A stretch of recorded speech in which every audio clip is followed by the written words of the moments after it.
The moment my wife Lena said those words, "I want my best friend to be part of our marriage," the room went completely silent. I thought I'd misheard her. We were sitting at the dining table, her phone face down, her eyes steady but cold. "Wait," I said slowly. "What do you mean by that?"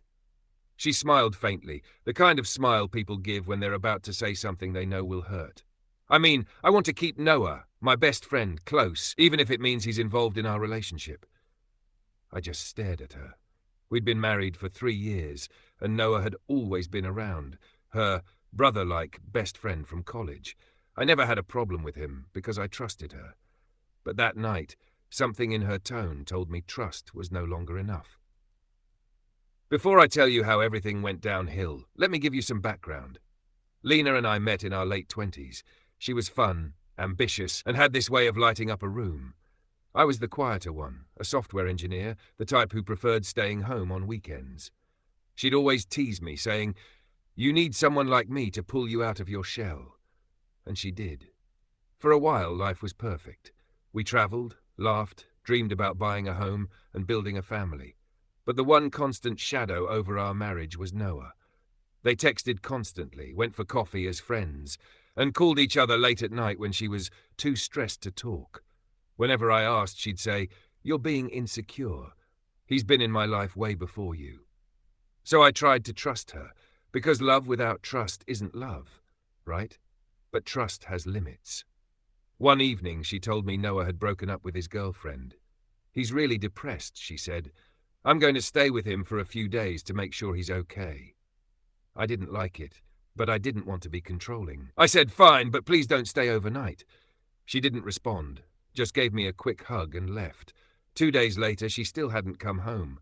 When I called, she said, "We're just watching movies and talking. Don't make it weird." I felt something inside me snap, but I stayed calm. "Lena, you're married. This isn't right." Her reply was sharp. "You don't own me. I'm allowed to have friends." That night, I couldn't sleep. My gut screamed something was wrong. A week later, she finally returned home like nothing happened, but something in her eyes had changed. She was distant, distracted. Then came the night of the big argument. I was making dinner when she walked in, looking serious. "I've been thinking," she said. "I love you, but I also love Noah, just differently. I think the 3 of us could make it work if you're open-minded." I froze.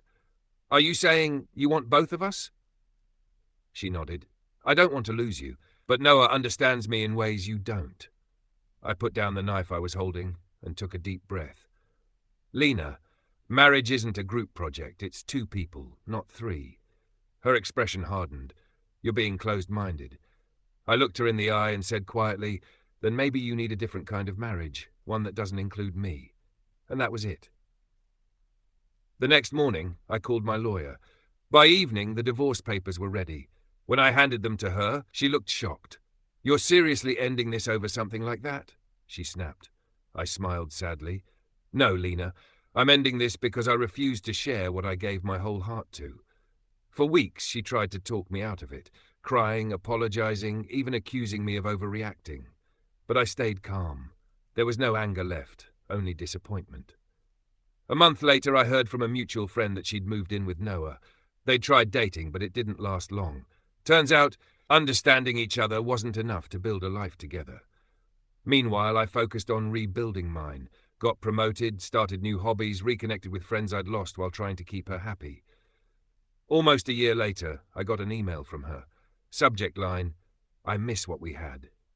She wrote, "Noah and I aren't together anymore. I just wanted you to know I realize now what I threw away. You were the only one who ever made me feel safe." I didn't reply.